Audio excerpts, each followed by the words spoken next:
Bem, nós vamos iniciar a nossa escola bíblica dominical e eu quero endereçar minhas primeiras palavras às mães que estão aí nos assistindo.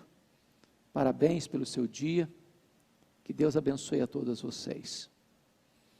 Convido você para pegar sua Bíblia comigo e abrir a sua Bíblia no livro de Gênesis, capítulo 18. Eu quero ler com você esta belíssima passagem que trata de um importante episódio na vida deste patriarca, o pai de todos os crentes. Então, abra sua Bíblia e acompanhe a leitura comigo, Gênesis 18. Apareceu o Senhor a Abraão nos carvalhais de Mamre, quando ele estava sentado à entrada da tenda, no maior calor do dia. Levantou ele os olhos, olhou, e eis 3 homens de pé em frente dele. Vendo-os, correu da porta da tenda ao seu encontro, prostrou-se em terra e disse: Senhor meu, se acho mercê em tua presença, rogo-te que não passes do teu servo. Traga-se um pouco de água, lavai os pés, repousai debaixo desta árvore. Trarei um bocado de pão. Refazei as vossas forças, visto que chegastes até vosso servo. Depois seguireis avante. Responderam: faze como disseste. Apressou-se, pois, Abraão para a tenda de Sara e lhe disse: amassa depressa 3 medidas de flor de farinha e faze pão assado ao borralho. Abraão, por sua vez, correu ao gado, tomou um novilho tenro e bom, e deu ao criado que se apressou em prepará-lo. Tomou também coalhada e leite e o novilho que mandara preparar, e pôs tudo diante deles. E permaneceu de pé junto a eles, debaixo da árvore, e eles comeram. Então lhe perguntaram: Sara, tua mulher, onde está? Ele respondeu: está aí na tenda. Disse um deles: certamente voltarei a ti daqui a 1 ano, e Sara, tua mulher, dará à luz um filho. Sara o escutava, ou estava escutando, à porta da tenda atrás dele. Abraão e Sara eram já velhos, avançados em idade, e a Sara já lhe havia cessado o costume das mulheres. Riu-se, pois, Sara no seu íntimo, dizendo consigo mesma: depois de velha, e velho também o meu marido, terei ainda prazer? Disse o Senhor a Abraão: por que se riu Sara, dizendo, será verdade que darei ainda a luz, sendo velha? Acaso para o Senhor a coisa demasiadamente difícil? Daqui a 1 ano, nesse mesmo tempo, voltarei a ti, e Sara te terá um filho. Então Sara, receosa, o negou, dizendo: não me ri. Ele, porém, disse: não é assim, é certo que riste. Tendo-se levantado dali aqueles homens, olharam para Sodoma, e Abraão ia com eles para os encaminhar. Disse o Senhor: ocultarei a Abraão o que estou para fazer, visto que Abraão certamente virá a ser uma grande e poderosa nação, e nele serão benditas todas as nações da terra? Porque eu o escolhi para que ordene a seus filhos e a sua casa depois dele, a fim de que guardem o caminho do Senhor e pratiquem a justiça e o juízo, para que o Senhor faça vir sobre Abraão o que tem falado a seu respeito. Disse mais o Senhor: com efeito, o clamor de Sodoma e Gomorra tem se multiplicado e o seu pecado se tem agravado muito. Descerei e verei se de fato o que tem praticado corresponde a esse clamor que é vindo até mim, e se assim não é, sabei-lo-ei. Então, partiram dali aqueles homens e foram para Sodoma. Porém, Abraão permaneceu ainda na presença do Senhor. E aproximando-se a ele, disse: destruirás o justo com o ímpio? Se houver porventura 50 justos na cidade, destruirás ainda assim, e não pouparás o lugar por amor dos 50 justos que nela se encontram? Longe de ti o fazeres tal coisa, matares o justo com o ímpio. como se o justo fosse igual ao ímpio. Longe de ti, não fará justiça o juiz de toda a terra? Então disse o Senhor: se eu achar em Sodoma 50 justos dentro da cidade, pouparei a cidade toda por amor deles.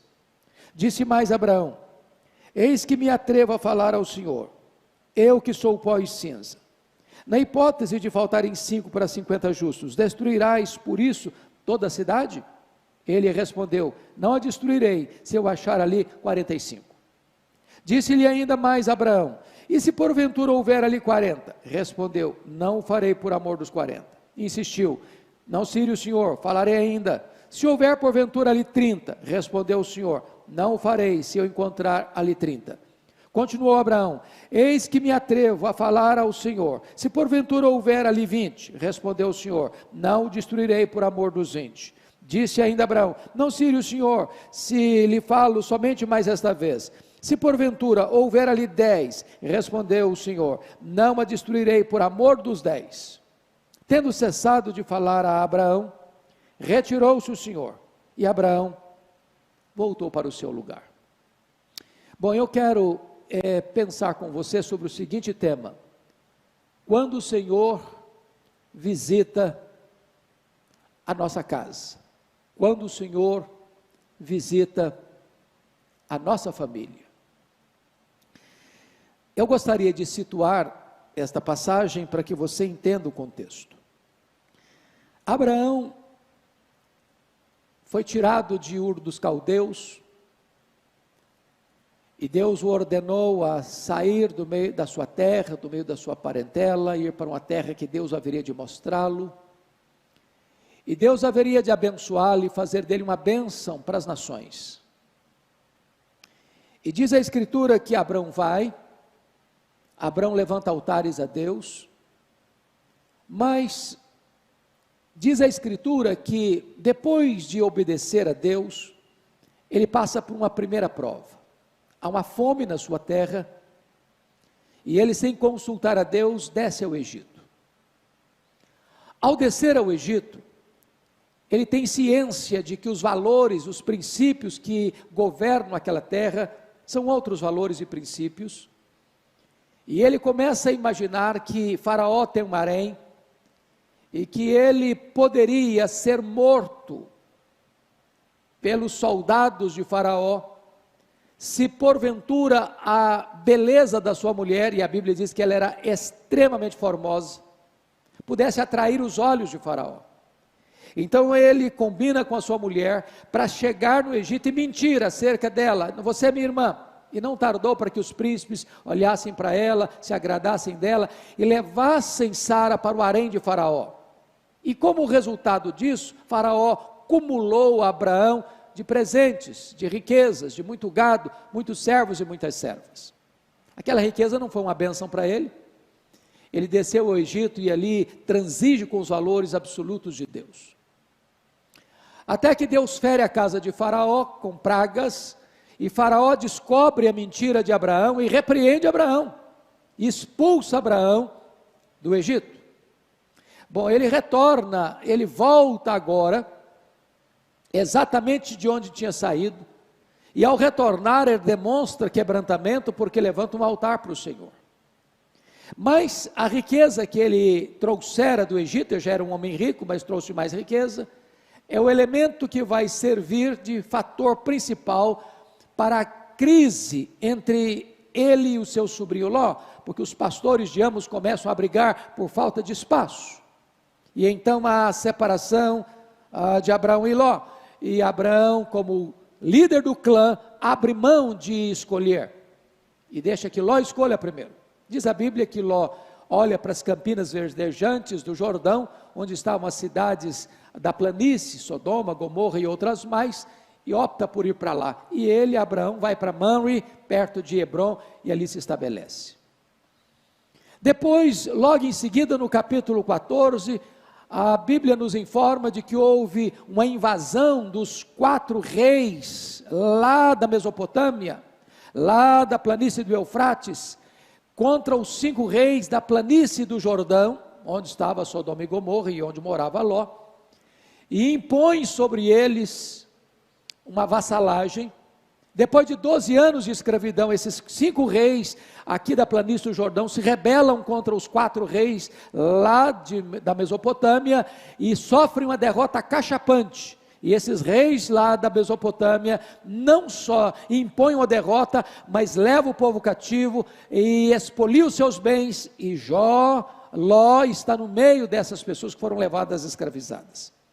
Quando Abraão sabe disso, junta 318 homens da sua casa, valentes, preparados para a batalha, juntamente com os homens que ele aliançou-se naquela região, e impõe uma derrota de estratégia militar sobre os reis do norte, e tira das mãos deles o povo escravizado, inclusive o seu sobrinho Ló. Pois bem,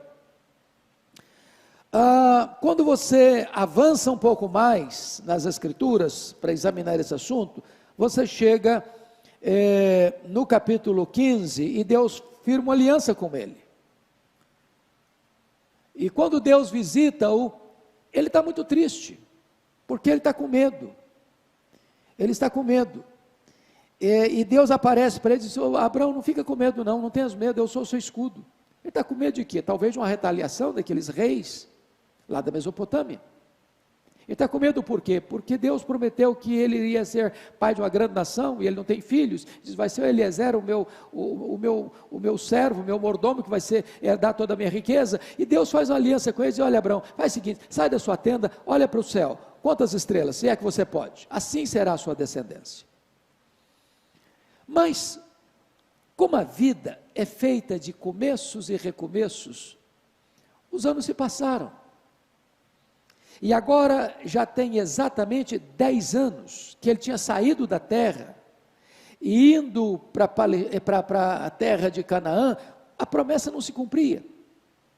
E aí, uma daquelas servas que ele trouxe do Egito, chamada Agar, vai ser um ponto de tensão na família dele, porque a mulher dele pensa assim: bom, é costume da nossa época, quando uma mulher não pode dar filhos ao marido, ela pega uma das suas servas, para que o marido coabite com ela, e os filhos dessa serva são considerados meus filhos. E então Sara propõe isso para Abraão, e Abraão não discute com a sua mulher, Abraão não orienta a sua mulher, Abraão não aconselha a sua mulher, Abraão anui, concorda com a sua mulher, e coabita com Agar, e vai gerar Ismael.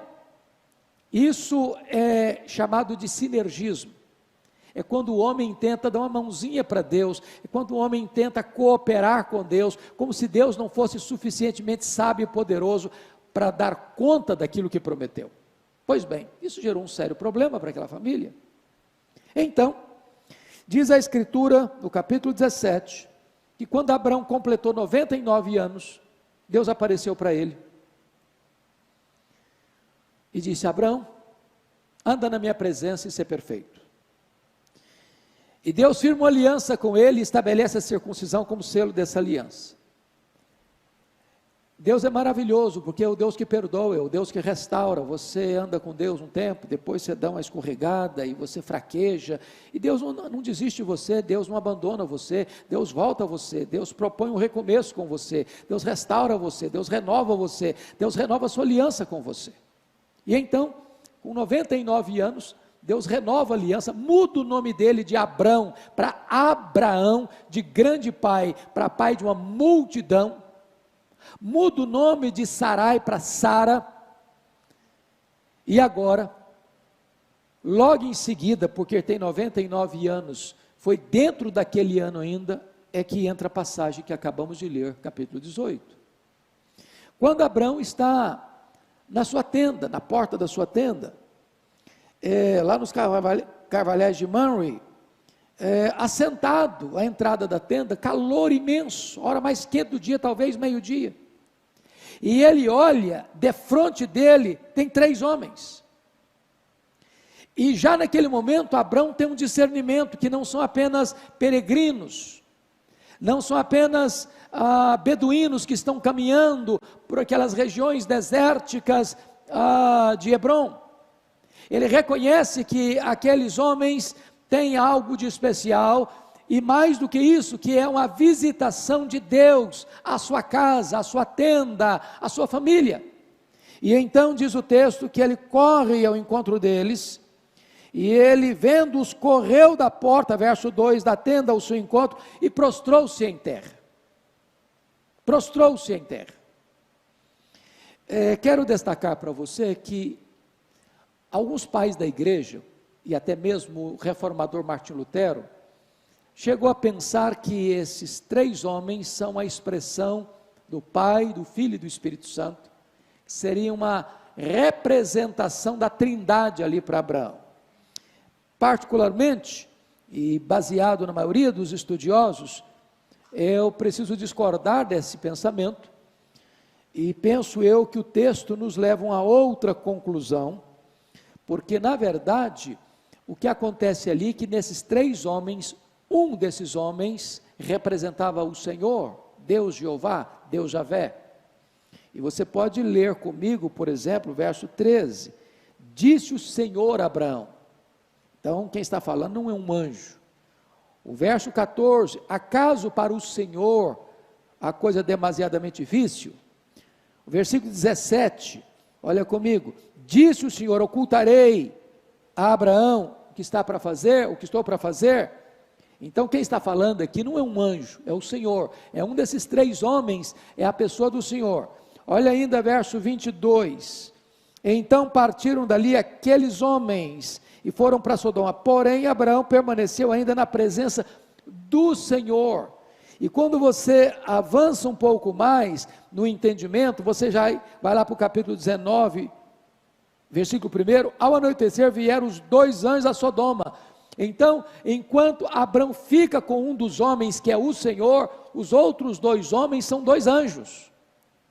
Então, o que eu quero levantar para você é a bênção de Deus chegar na sua casa, é a presença de Deus no seu lar, é Deus retornando à sua casa, para renovar com você a sua aliança, para trazer palavras de bênção, para trazer palavras de esperança, para trazer palavras de vida, para um casal que já estava amortecido e não tinha a mínima possibilidade de gerarem filhos. O Senhor está vindo lá para dizer o seguinte: olha, daqui a 1 ano vai acontecer, eu falei, eu prometi, e eu sou poderoso para cumprir, porque para Deus, para o Senhor, não há coisa demasiadamente difícil. Talvez a maior necessidade que você e eu temos é da visita do Senhor, é da presença do Senhor na nossa vida, na nossa casa, na nossa tenda, na nossa família. É isso que está acontecendo aqui. E o primeiro retrato que eu encontro aqui de Abraão, então, nesse texto, Abraão, o anfitrião. O anfitrião. Então vamos olhar comigo, por gentileza, a partir do verso 3, porque Abraão, ele demonstra uma solicitude imensa, uma alegria imensa, um prazer imenso, uma pressa extremamente eloquente para receber aqueles 3 homens na sua casa. Ele é um anfitrião e ele tem prazer nisso. Então vamos ver isso, por gentileza. Primeiramente, olha comigo o versículo 3, quando ele diz: rogo-te que não passes do teu servo, fica aqui, fica comigo. Lembra lá dos 2 caminhantes de Emaús, quando disseram para o Senhor: já é tarde, fica conosco. É essa consciência de que o Senhor é tão precioso para nós, e é tão bom quando Ele está na nossa casa, é tão bom quando Ele está dentro da nossa família, é tão bom quando a presença dEle é real na nossa família, na nossa casa, no nosso lar. Segundo, olha comigo, versículo 4, o que Ele propõe? Traga-se um pouco de água.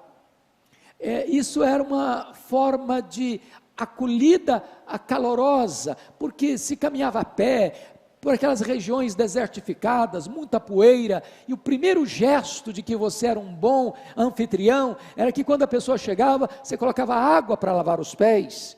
Olha mais, repousai debaixo dessa árvore. O segundo aspecto da característica de Abraão como hospedeiro e como anfitrião, era não apenas lavar os pés, mas também repousar, descansar.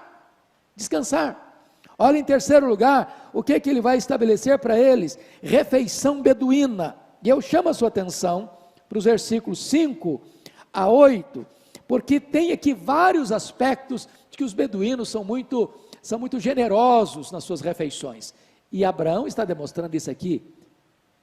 Veja comigo, por favor. Primeiramente, ele vai colocar, traga-me um bocado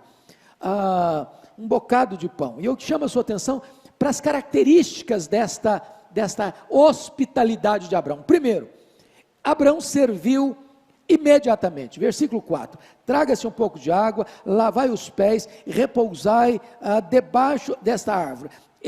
As pessoas estão acabando de chegar, o Senhor e 2 anjos, e ele imediatamente já toma decisões e medidas para acolhê-los com grande fervor, com grande entusiasmo. Segundo, ele faz uma recepção pessoal. Olha comigo o versículo 5, trarei um bocado de pão. Quando você vê trarei um bocado de pão, quando vai pedir para Eva, para Sara fazer o pão, ele pede 3 medidas. 3 medidas, gente, é muito pão. É pão para muita gente. E ele está servindo 3 pessoas. Mas ele é humilde, ele não quer dizer, não vou fazer um banquete, não. Ele usa uma linguagem de humildade. E é um trabalho pessoal. Eu trarei um bocado de pão. Eu trarei. Então, ele pessoalmente, lembre que ele é um homem de 99 anos, lembre que ele tem muitos servos na sua casa, lembre que ele poderia simplesmente estar ali conversando com aquelas pessoas e deixando que os seus servos, seus empregados trabalhassem. Não, ele pessoalmente quer fazer isso. Terceiro, ele faz isso de forma rápida. Versículo 6, apressou-se, pois, Abrão para a tenda de Sara. Bom, olha que coisa maravilhosa. Ele entende que a tenda não é dele, é a tenda de Sara.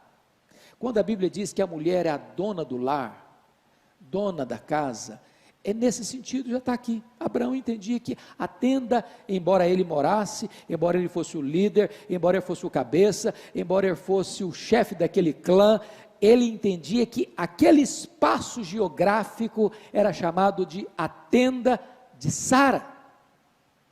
Bonito isso.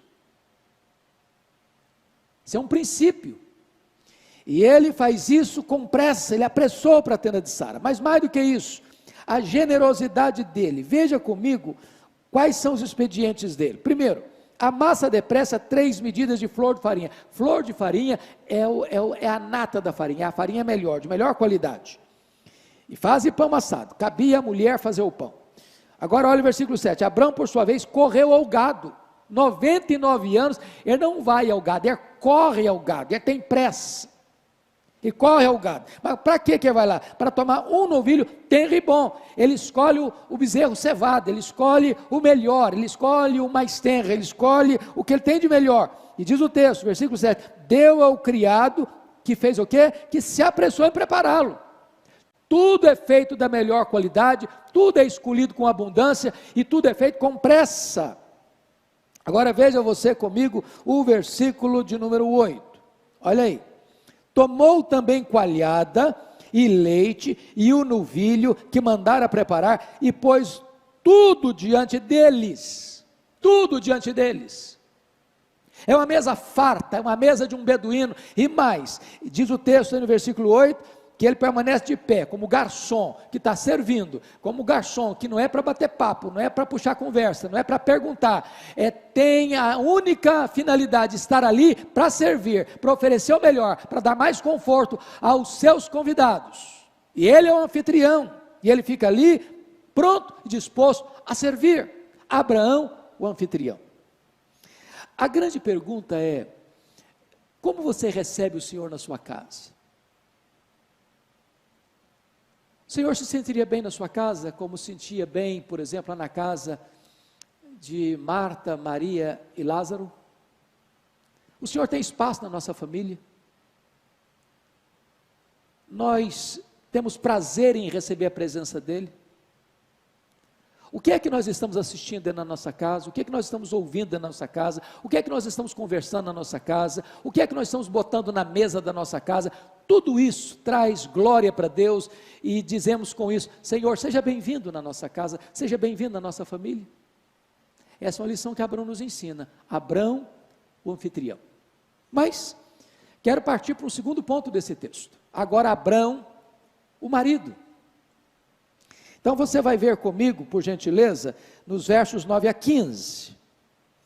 Porque no verso 9 há uma pergunta, e aqui depois que eles tomam a refeição, eles vão mostrar a finalidade daquela visita. Essa visita tem duas finalidades. A primeira delas, uma visita de graça à família de Abraão. Segundo, é uma visita de juízo às cidades da planície do Jordão, Sodoma e Gomorra. Vejamos então, olha a pergunta do verso 9. Então lhe perguntaram: Sara, tua mulher, onde está? Ele respondeu: está aí na tenda. Será que o Senhor e os dois anjos não sabiam onde Sara estava? Será que eles precisavam dessa informação? Será que eles não tinham esse conhecimento? Claro que a pergunta é retórica. A grande pergunta para um marido é esta: onde está a tua mulher? E onde está a tua mulher carrega por trás todo esse cenário. Como é que ela está?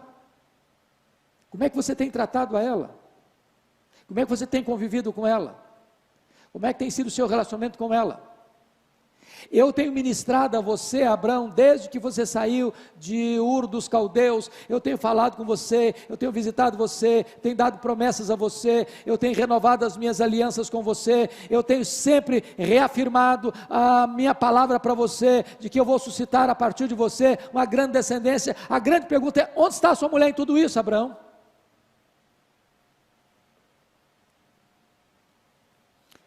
Você tem ministrado a sua esposa?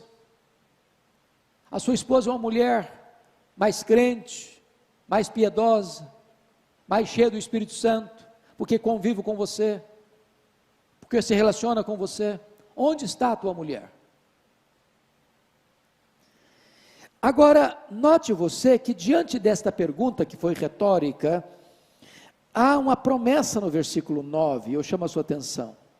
No versículo 10, melhor dizendo: disse um deles: certamente voltarei a ti daqui a 1 ano, e Sara tua mulher dará à luz um filho. Sara o estava escutando à porta da tenda atrás dele. Então, a pergunta tinha a ver com exatamente esse sentimento do coração de Sara, que haveria de ouvir mais uma vez, e finalmente, pela última vez, esta promessa de que ela daria à luz a um filho. Só um detalhe agora: o tempo foi definido, daqui a 1 ano, nem menos, nem mais. O Deus que promete, agora estabelece os limites do cumprimento da sua promessa, é daqui a 1 ano. Mas vamos ver a realidade agora, versículo 11. Porque esta promessa é feita num contexto de uma realidade complicada. Abraão e Sara eram já velhos, avançados em idade, e a Sara já lhe havia cessado o costume das regras.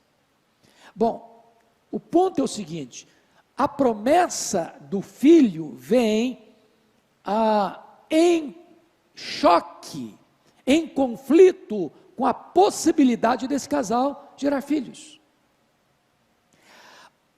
O corpo de Sara já estava morto para a maternidade. E o corpo de Abraão também já estava amortecido. Esta palavra velho aqui, no versículo 11 e no versículo 12, quando ela pergunta: depois de velha e velho também meu senhor, terei ainda prazer, é a mesma palavra, para você ter uma ideia, dos ossos envelhecidos, ou lá em Josué 9, daquelas vestes rotas, que aquelas pessoas vieram para enganar Josué e fazer uma aliança com ele. A realidade é de impossibilidade de um milagre. É por isso que o próprio Senhor com os seus 2 anjos aparecem para dizer: eu vou fazer daqui a 1 ano. Qual foi a reação de Sara? Olha o versículo 12. Riu-se, pois, Sara no seu íntimo, dizendo consigo mesma: depois de velha e velho também o meu senhor, terei ainda prazer. Este é o riso da incredulidade humana E este é o riso das impossibilidades humanas. Tem hora que você diz, não tem como, não tem jeito, não tem saída, nós estamos num beco sem saída, nós estamos numa situação sem solução, é um problema conjugal, é um problema de saúde, é um problema financeiro, é um problema de conjuntura política do país, de situação econômica da nação, é o problema da sua empresa, é o problema lá do seu comércio, é o problema lá dos seus empreendimentos. Você olha, não tem mais jeito, agora acabou, agora não tem mais saída, agora não tem mais solução. E então eu quero dizer para você que a sua reação pode ser uma reação puramente humana, olhando para os recursos humanos, das limitações humanas. Mas eu chamo a sua atenção agora para a interpelação do versículo 13. Disse o Senhor a Abraão: por que se riu Sara, dizendo, será verdade que darei ainda luz, sendo velho? Deus é o Deus que confronta a nossa incredulidade. Deus é o Deus que nos repreende todas as vezes que nós duvidamos de que o seu poder pode fazer o impossível dos homens. E aí vem a declaração gloriosa que está registrada no versículo 14, uma das mais belas declarações da Bíblia, sobre a onipotência de Deus. Olha comigo: acaso para o Senhor a coisa demasiadamente difícil? Se Ele criou do nada o universo, você acha que Ele não pode abrir o ventre de uma mulher estéril, e Ele não pode ressuscitar o corpo de uma mulher já morta para a maternidade, para ela ser mãe, e mãe daquele herdeiro das promessas? Porventura a coisa demasiadamente difícil para Deus?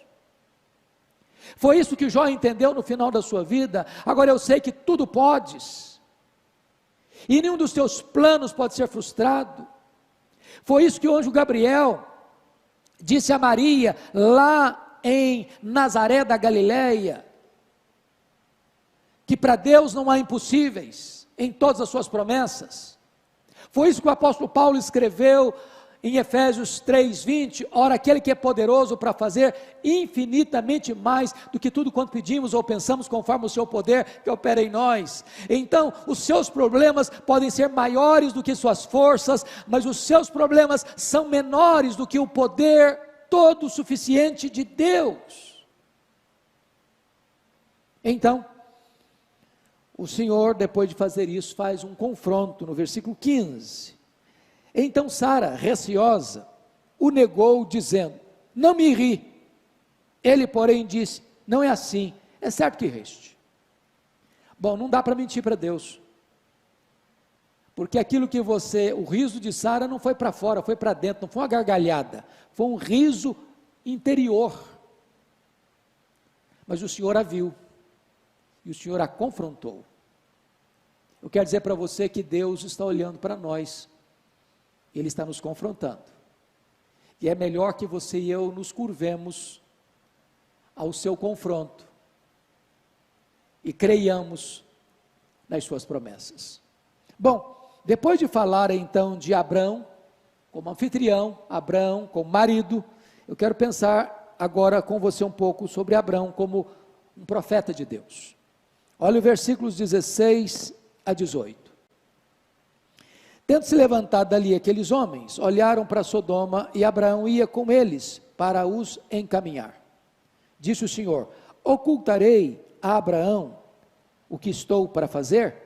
Visto que Abraão certamente virá a ser uma grande e poderosa nação, e nele serão benditas todas as famílias da terra.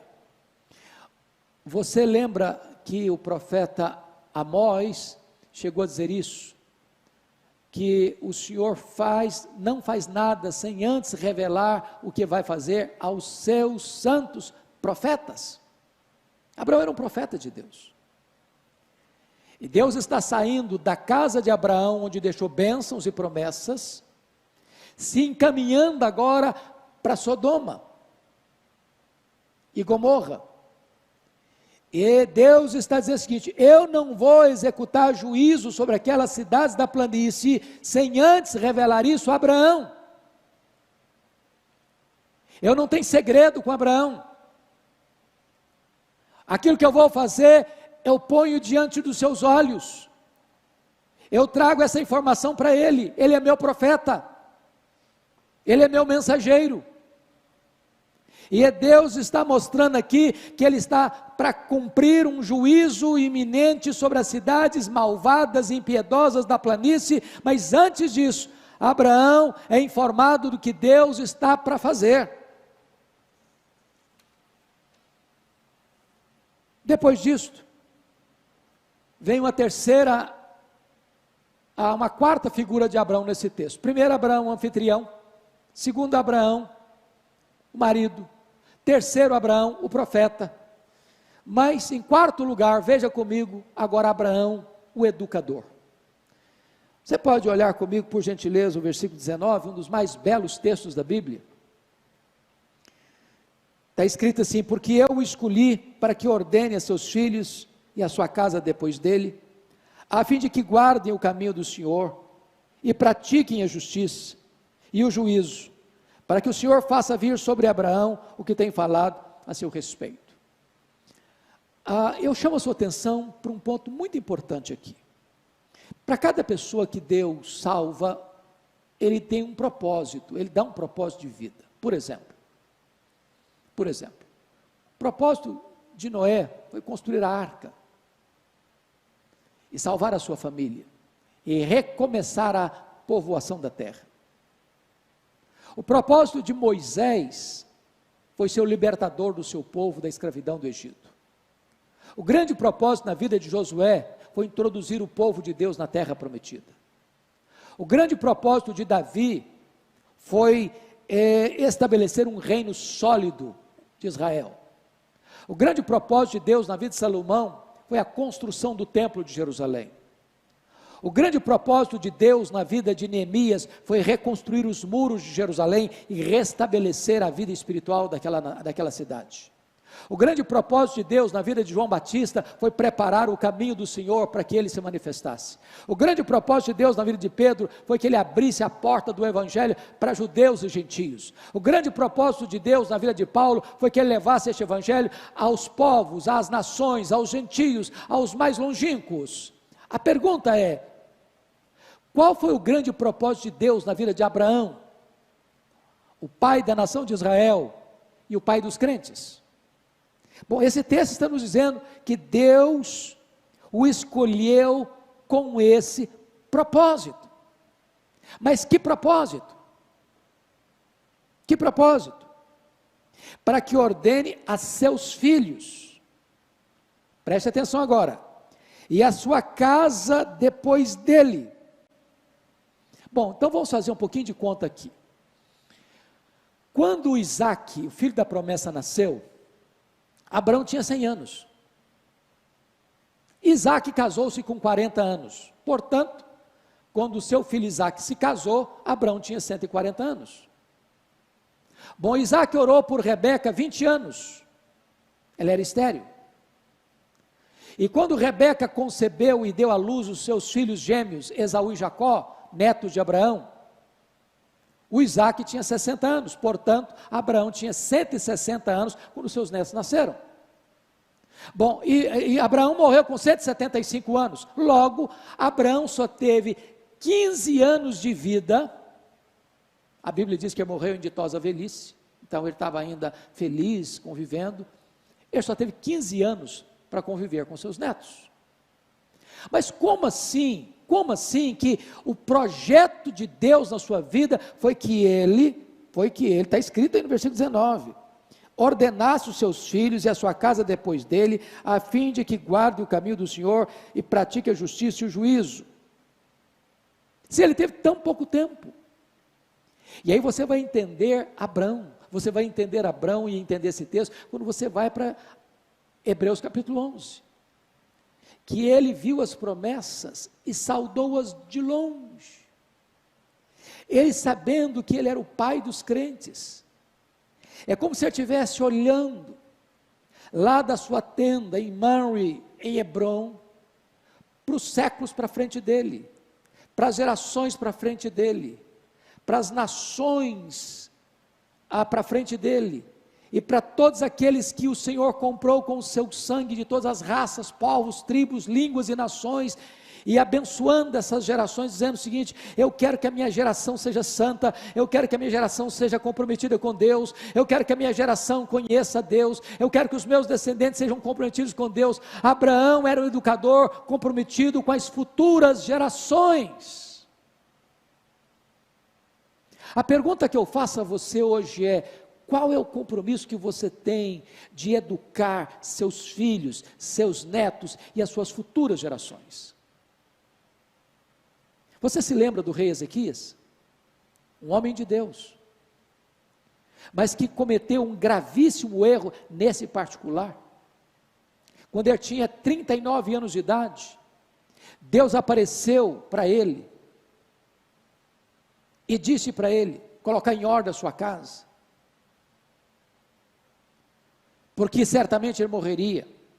E ele clama a Deus, ele chora diante de Deus, e Deus ouve a sua oração, estende-lhe a sua idade para mais 15 anos. E diz a Escritura que 3 anos depois de curado, ele gera um filho, chamado Manassés. E diz a Escritura que então ele morre, e seu filho começa a governar com 12 anos de idade, reina 55 anos em Jerusalém. Foi o rei mais perverso, mais cruel, mais sanguinário, mais assassino, mais feiticeiro, mais idólatra da história dos reis de Judá. E diz a Escritura que quando ele foi curado, vieram caravanas da Babilônia para presenteá-lo, para se alegrarem com ele diante do milagre, não só da cura, mas da libertação do Império Assírio. E diz a Bíblia que Ezequias abre os seus tesouros da sua casa, e mostrou quão grande era, quão poderoso ele era, quão rico ele era, quão esplendoroso ele era, e não disse uma palavra sequer de exaltação a Deus, de gratidão a Deus. Diz a Bíblia que aquilo foi mal aos olhos do Senhor, e Deus mandou Isaías à sua casa, para repreendê-lo, e Isaías dá uma palavra dura para o rei Ezequias, dizendo: olha, essa Babilônia que você se envaideceu diante dela, voltará, e tudo aquilo que os reis ajuntaram até hoje, e tudo aquilo que você ajuntar daqui para frente, essa Babilônia vai levar. E tem mais: dos filhos que tu gerares, serão levados cativos, serão feitos eunucos, serão castrados. E quando Ezequias escuta isso, em vez dele chorar como chorara 15 anos antes, ou melhor dizendo, como ele chorara depois que foi avisado de que ele morreria, diz a Escritura que depois dessa tragédia de que ele é informado que seus filhos serão cativos e serão castrados, ele responde assim: boa essa palavra, boa essa palavra. Mas acho que você não entendeu, rei Ezequias. Eu estou falando que a Babilônia virá e vai tomar esse povo, e vai levar esse povo cativo, os filhos vão ser levados cativos, vão ser feitos eunucos, e você vem me dizer que boa essa palavra? E ele justifica: boa essa palavra que disseste, porque eu morrerei em paz nos meus dias. Sabe o que significa isso? Sabe o que ele está dizendo?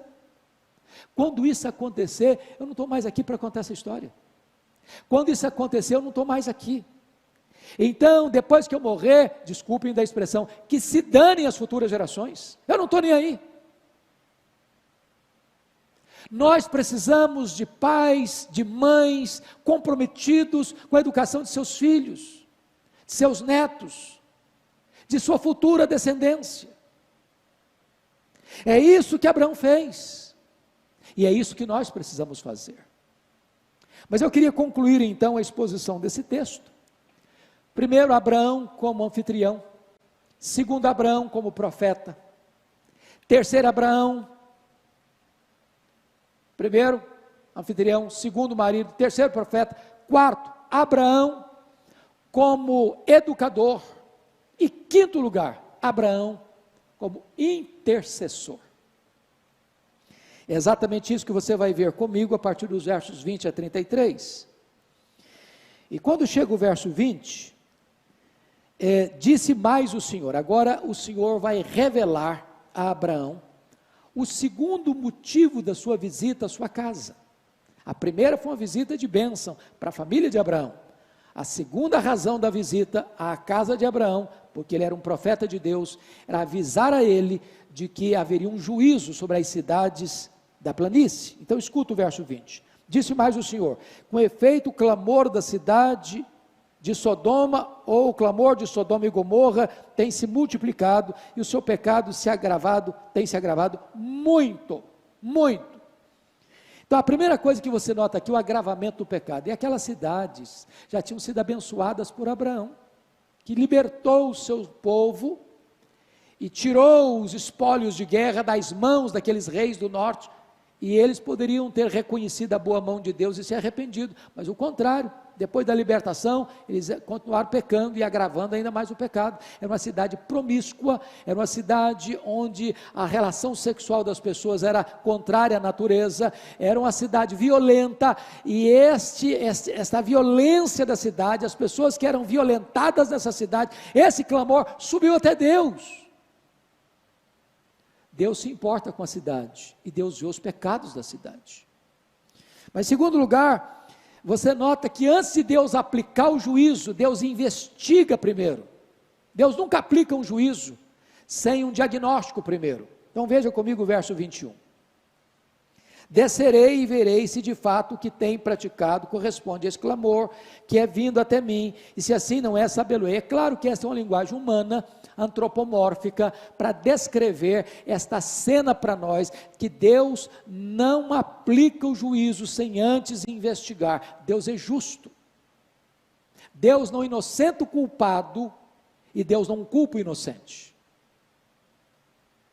Bom, agora então vem o intercessor, permanecendo na presença do Senhor. Olha o verso 22.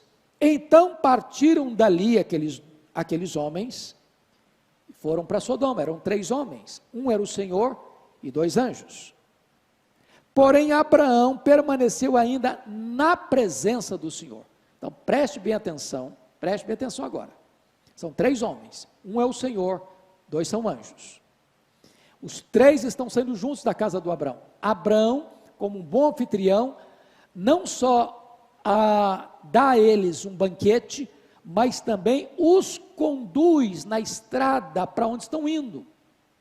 E se você conhece a geografia de Israel, sabe que se você está lá nas alturas de Mamre, a região de Hebron, você caminhando um pouco, de lá de cima você tem uma vista abrangente da planície do Jordão, onde estava a cidade de Sodoma e Gomorra. Mas Abraão fica com o Senhor. Uma das pessoas desses 3 homens é o Senhor, e ele permanece na presença do Senhor, conforme o registro do verso 22. Porém Abraão permaneceu ainda na presença do Senhor. E para que permaneceu? Para interceder, para se colocar na brecha. Abraão tem compromisso com Deus, e tem amor aos homens, é o intercessor. E a outra coisa, em quarto lugar, que eu chamo a sua atenção, que ele apela para o caráter justo de Deus. Chama a sua atenção para o verso 23, olha aí. E aproximando-se ele disse: destruirás o justo com o ímpio. Olha o verso 25, porque é lapidar o verso 25. Longe de ti, Abraão faz uma apologia do caráter justo de Deus. Longe de ti o fazeres tal coisa, matares o justo com o ímpio, como se o justo fosse igual ao ímpio. Longe de ti, não fará justiça o juiz de toda a terra. Essa é uma forma de você interceder, é de você relembrar, é você trazer à tona na sua oração quem é Deus. Deus tem compromisso com Ele mesmo, Deus tem aliança com Ele mesmo, Deus tem compromisso com o seu caráter, Deus tem compromisso com os seus atributos, e Abraão está recordando a Deus quem Deus é. O Senhor não vai destruir o ímpio com o justo, porque tu és justo, e sendo tu justo, tu não hás de destruir o piedoso com o ímpio, o impuro com o puro.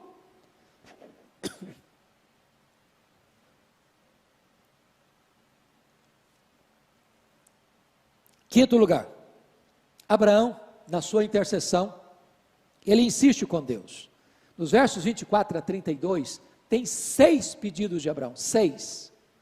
Se tiver 50, se tiver 45, se tiver 40, se tiver 30, se tiver 20, se tiver 10, Deus diz, a todos os pedidos Deus disse sim. Não, se tiver 50 eu não destruo, 45 eu não destruo, 40 eu não destruo, 30 eu não destruo, 20 eu não destruo, 10 eu não destruo. Por que parou nos 10?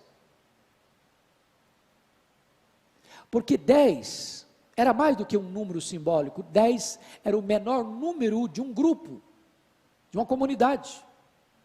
E eu estou falando de uma cidade. Abaixo de 10, agora a salvação tem que ser individual, não como coletividade mais. Então, Abraão, ele luta com Deus. Ele persevera na oração, ele insiste com Deus na oração. Tem muita gente que pensa que Deus não precisa, fala uma vez, não precisa falar mais, porque Deus não é surdo, Deus não precisa ficar escutando. A Bíblia nos orienta e nos ensina a insistir. Por isso o Senhor Jesus Cristo disse, pedi e dar-se-vos-á, buscai e achareis, batei e abrir-se-vos-á, porque todo que pede recebe, todo que busca encontra, todo que bate abrir-se-lhe-á. A Bíblia nos ensina a insistir com Deus, a perseverar na oração, e é isso que Abraão está fazendo. Mas eu quero, em penúltimo lugar, dizer, em sexto ponto, que Abraão demonstra ousadia e também humildade, porque oração tempera essas duas coisas, ousadia e humildade. Veja comigo o verso 27. Disse mais Abraão, eis que me atrevo a falar ao Senhor, eu que sou pó e cinza. Preste atenção que Abraão não determina nada para Deus, Abraão não exige nada de Deus, Abraão não decreta nada para Deus, Abraão não tem qualquer petulância no seu ministério intercessório, ele pede, ele suplica, ele é ousado, mas ele sabe quem é, e sabe quem o Senhor é. Eu ouso falar, mas eu sou pó e cinza. Humildade não anula ousadia, e ousadia não dispensa humildade. E eu quero terminar, porque o intercessor finalmente é alguém que se rende ao propósito soberano de Deus. Olha comigo o versículo 33. Tendo cessado de falar a Abraão, veja você que quem cessa de falar não é Abraão, quem cessa de falar é Deus. Tendo cessado de falar a Abraão, retirou-se o Senhor. E Abraão voltou para o seu lugar. Deus é soberano. E Ele faz todas as coisas conforme o conselho da sua vontade. Oração não é para determinar nada para Deus, porque quem decide é Ele, quem faz é Ele. Da forma dEle, no tempo dEle, para a glória dEle. Então, nesse momento, depois que Abraão chega ao número mínimo de um grupo, de uma comunidade, Deus cessa de falar com ele. Ele não insiste mais com Deus. Submete-se à vontade soberana de Deus e retorna para sua casa. Que Deus nos ajude a imitar este homem que é o pai dos crentes. Abraão, o anfitrião. Abraão, o marido. Abraão, o profeta. Abraão, o educador. Abraão, o intercessor. Que Deus nos abençoe. Que Deus nos ajude a seguir as mesmas pegadas do nosso pai da fé. Deus abençoe você.